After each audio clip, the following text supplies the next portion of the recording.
Hello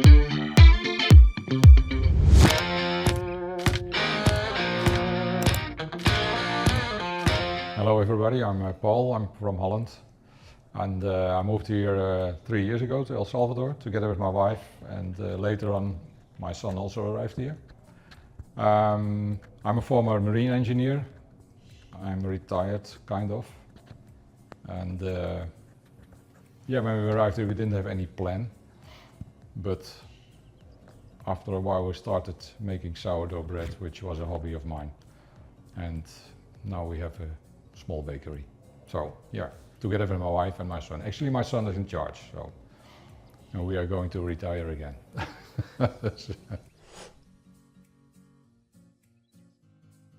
Actually not what I used to do in my former life, my career life.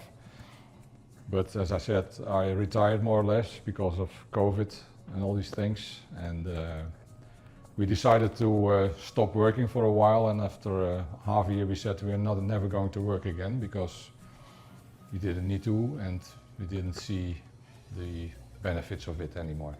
So we decided to travel to Central America because it was to us less affected with COVID rules and restrictions. And we went first to Costa Rica for like 3-4 months. And after that, we went to El Salvador. And in El Salvador, we arrived here because the people were very nice. The country was just freed by the maras. And yeah, the atmosphere was sensational. I mean, everybody was happy. And the people are still very authentic and very nice. And that's actually why we stayed. The initial reason was when we were in Costa Rica and we heard that El Salvador was more or less safe. I said we have to go there because I want to see the Bitcoin community and I want to see what's going on there. Because yeah, you hear a lot, you see a lot on YouTube, but actually I want to see what's going on here. But as I told you already, when we arrived here, the people were also very nice. So yeah, that was an easy decision. Yeah. The very first thing was the Bitcoin adoption at the end of 2021, I think it was. Because I'm also a Bitcoiner. I mean, I'm not a hardcore Bitcoiner, but and then I heard about the adoption, which was going on in El Salvador, and then I got very excited because I still believe in the power and the philosophy of Bitcoin, because it's a very strong thing. And once I heard that El Salvador had the adoption ongoing, I said, yeah, maybe you should go there as well.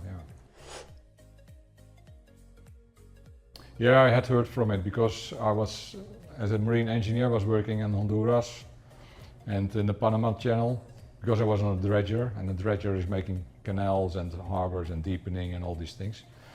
So I knew where it was and what was going on here, but yeah, not in detail, of course. But after a while, when I heard about the Bitcoin, I started reading, and yeah, you know, when you start reading in the mainstream media, at that time El Salvador was very, very dangerous. You couldn't even blink your eyes and you were going to be shot. But anyway, it turned out to be very, very nice. We've been here since fully, like living here like September 22, yeah. And we arrived here in April 22. It's still very good. It's different. You cannot compare it to the Western life. The thing here is everything is very relaxed and very easygoing. It has its pros and its cons, of course. But I prefer to be a little bit more relaxed because it gives you more time and everything is going more organically, and I think I like that more. I'm a Bitcoiner because I don't believe in the financial system, of course. But you have to know how the financial system works, and if you don't know that, and it's not taught at school, and you cannot read it anywhere in the mainstream media, so you have to find it out yourself, or somebody has to tell you. So in my case, somebody told me about it, and I watched some documentaries about this, and then I said, what the fuck, what's going on here? This is completely wrong. And then I heard about the Bitcoin thing.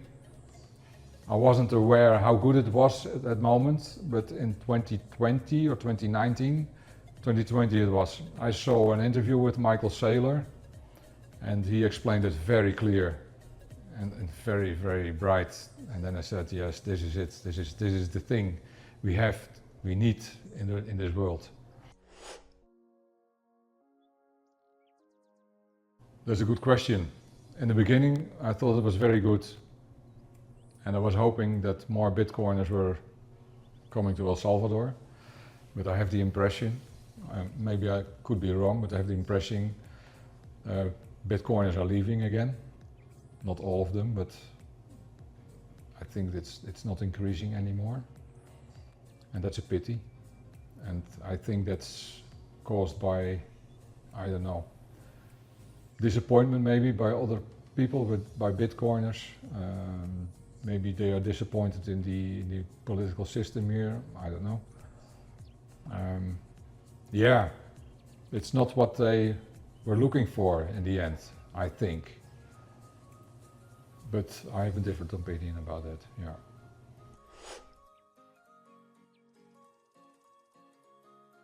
If we could teach the people and show them what is going on with the financial world and how they are stealing your time and your money, actually, because that's what they're doing. Once the people are getting aware of that, I think they will choose for Bitcoin. But that's a big thing to get the people so far that they start understanding what is going on and what is done with them, actually. Yeah.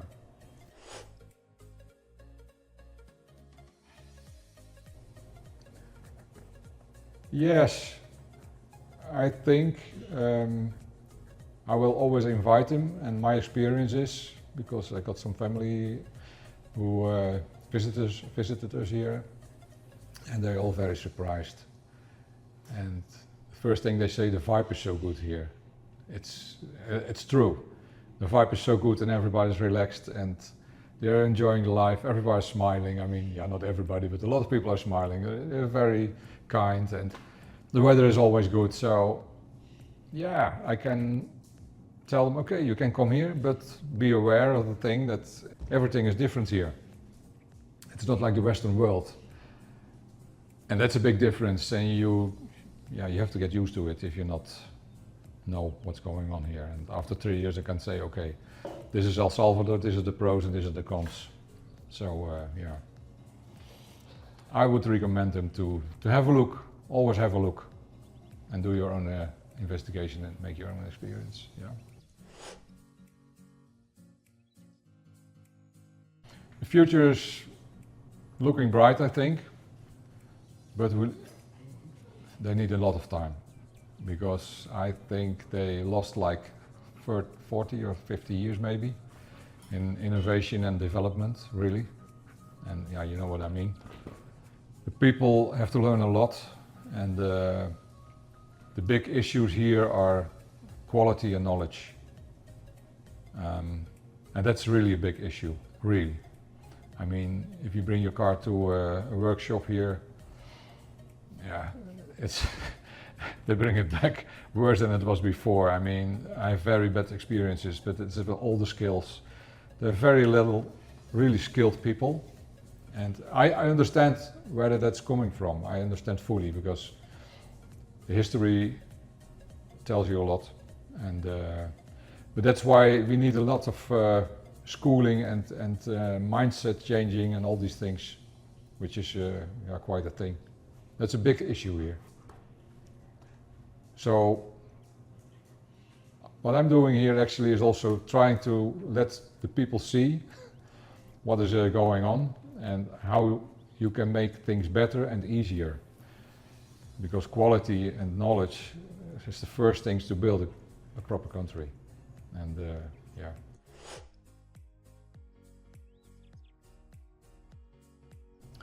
There is, but you have to put a lot of effort in it yourself as well, because you have to teach the people. You cannot let people do something without supervising it. And that's a big issue. So, yeah, if you know what's going on, if you know how to build a house, if you know how to repair a car, then you supervise it, and then you also can learn the people. So that's how you should invest in El Salvador. So if you want to invest, you have to invest also your knowledge into the people. And that's the biggest effort. It's not only the money, but it's also the investment in people. And that is going to take some time. But I can tell you, if you do it, because I do it, the people are very motivated. And they want to go up, and they want to learn, and they want to improve themselves. So that is not a problem. Yeah.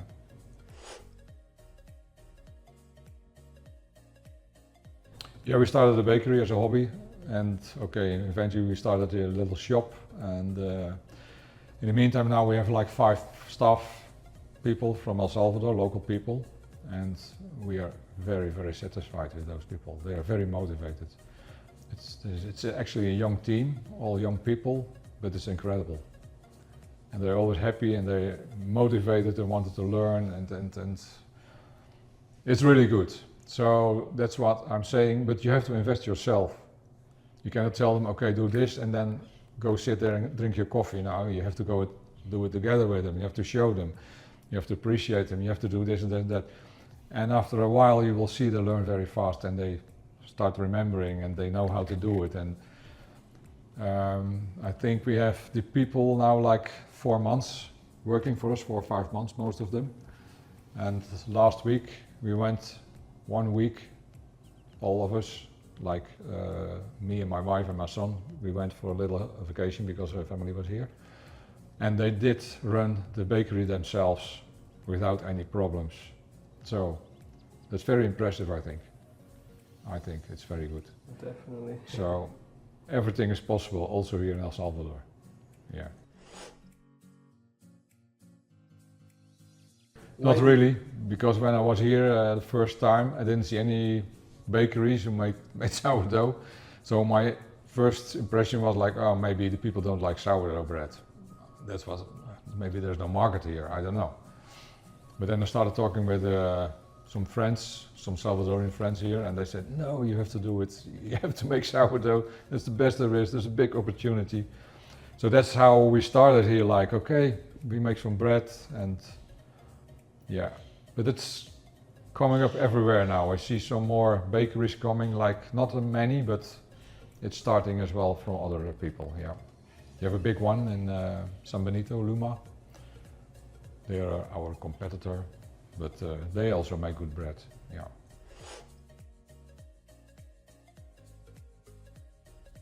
Yeah, a lot, but not like foreign people who invested or opened something. I don't know anything, not much, no, not anything I think. So that's why I say, yeah, yeah, that's a little bit disappointing. I was hoping more Western people would start investing and opening shops or businesses to improve the country and to learn the people, and that is, I don't know, I think we have to work on that. To get the people like, okay, you can do your thing, but you have to invest. It's not only about the money, it's also about the people. Our bakery is called Seaside Sourdough. We have a shop on the coast. It was inside the Tango, the Centro Comercial.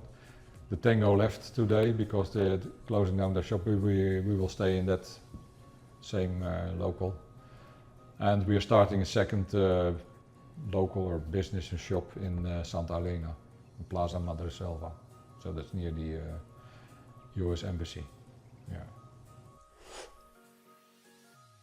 Well, I can tell you the Western world is going down pretty fast because we are going to a dictatorship actually. That's how we experience it. We got CBDC, that's the digital currency soon. We get a digital ID, all those things. I think in 4 or 5 years we will get the same system like in China. So your freedom is very limited then. I mean, they can limit it. They can program your money. They can do whatever they want to do.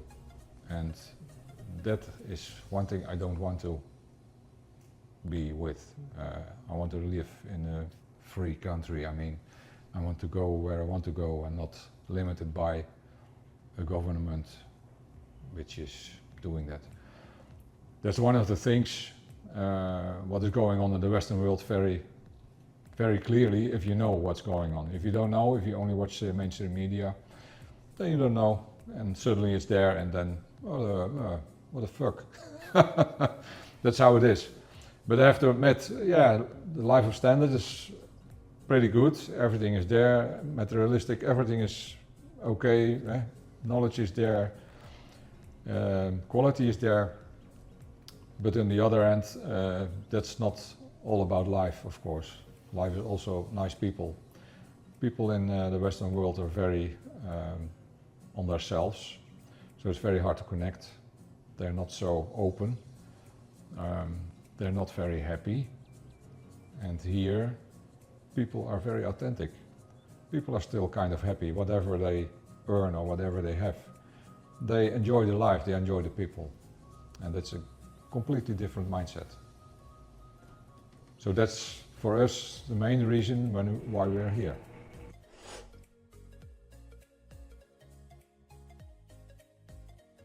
I mean, he's not a dictator, but you can view it like on another way. Before the freeing of the country, 1% of the people were controlling 99% of the people. Yeah, the bad guys were controlling the country. What about the human rights? I didn't hear or see anybody from the Western world crying about human rights, crying about dictatorship. There was nothing going on. But in the meantime, I don't know how many, 20 or 30 people per day were killed here or something like that. So I think what's going on? Once Bukele settled all this, yeah, and put all these people in jail, the people are free now. I mean, they have a free life, you can see it. The people start blooming up. Stores are opening again, businesses are opening again. Everything is, I can see the difference already in 3 years now, how the country improved with availability of products, the roads which improved a lot, all these things. And it's still ongoing, of course, because there's a lot of job. So I cannot say it's a dictatorship. I don't know if it's a democracy, but the people are happy, the people are free, the people can improve. So what do you want more? I don't know. For the moment it's okay. I don't know how it's in 10 years, but for the moment I think it's okay for the country. And I think it's okay that the president is there. I think he should be here even a longer time to get the country really stable, like one generation, best 2 generations of people. Yeah. So then everybody knows how good life is and the country won't fall back to the old system so easily then.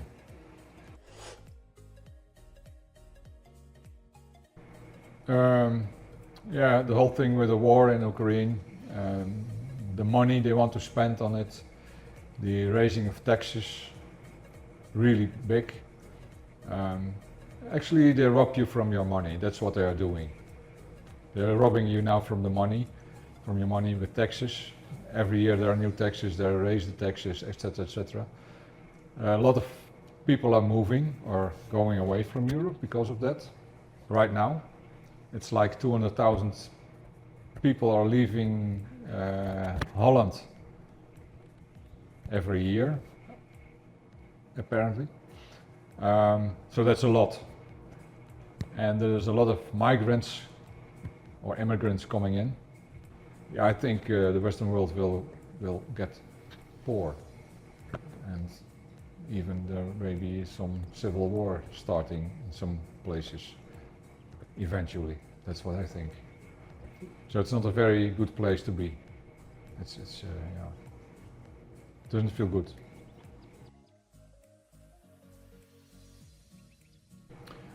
My Spanish is like I can talk the daily basic things, um, but a very good conversation is still not possible because it's very hard to learn the inflections. Because in Spanish you have like 36 inflections for one verb. In English it's only 6. so that's pretty difficult, but I'm getting there. I'm still improving and I'm planning to take a course after it's getting a little bit quieter with the bakery business, to do some more work on the inflections, because that will help a lot. Yeah, but most of the things that people tell me, I understand what they're telling, especially when it's in a context, then it's easy understanding. But it's not so easy as they told me. In Holland everybody says, oh, Spanish, man, 1 month you speak fluently. It's not like that, no, you can forget about it. But I like it, because once you speak Spanish, then you can talk Spanish in the whole continent, like Central and South America. So that's a big benefit, I think.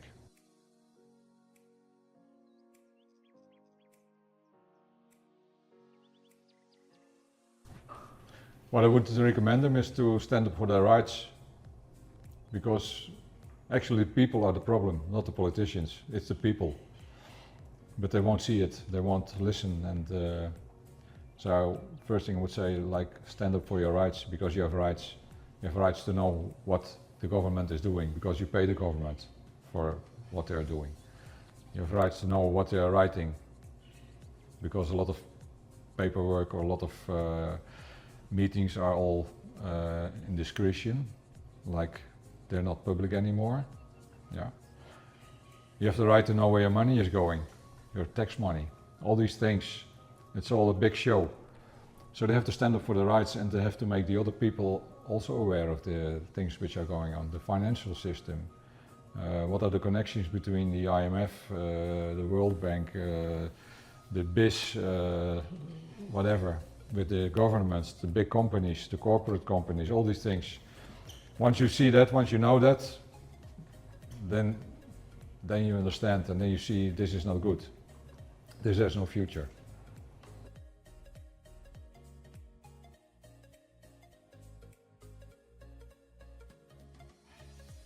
Ja, hallo allemaal. Ik woon dus in Salvador en mocht je dus goed op de hoogte zijn van wat er zich in de westerse wereld afspeelt, en ook in Nederland, met het financieel systeem, de CBDC, al dat soort zaken, alles wat eigenlijk niet correct is, de regering die zijn afspraken niet nakomt en die denkt boven de wet te staan, al dat soort dingen. Wil je daarvan af, dan zou ik zeggen, sta op voor je rechten. Want je hebt rechten, maak de mensen bewust. Want het zijn de mensen die het probleem zijn, niet de regering, maar de mensen. De mensen laten het gebeuren en ja, als je dat niet stopt, dan gaat het gewoon gebeuren. Dus wil je er toch uitstappen, want ik geloofde er op een gegeven moment niet meer in de mensen. Dus ik ben eigenlijk vertrokken uit Nederland en in El Salvador terecht te komen. Vergeet niet, El Salvador is een heel ander land, andere gewoontes, andere cultuur. Best wel eens wennen, best wel dingen waarvan je zegt, godsamme, waar ben ik aan begonnen?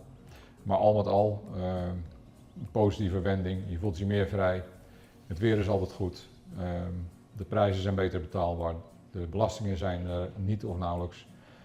En zo kan ik nog wel een paar dingen opnoemen. Dus ik zou zeggen, kom een keer kijken. Dankjewel.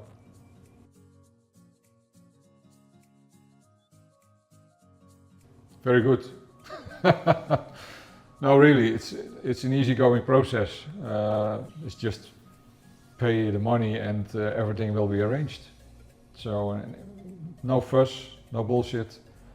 And also now with Mario in charge, everything is smooth going. Just send them a message and yeah, everything will be arranged. So thank you very much for that. One more thing, I think if you want to go here or go living here, I think you have to have the will to teach the people and to invest in the people.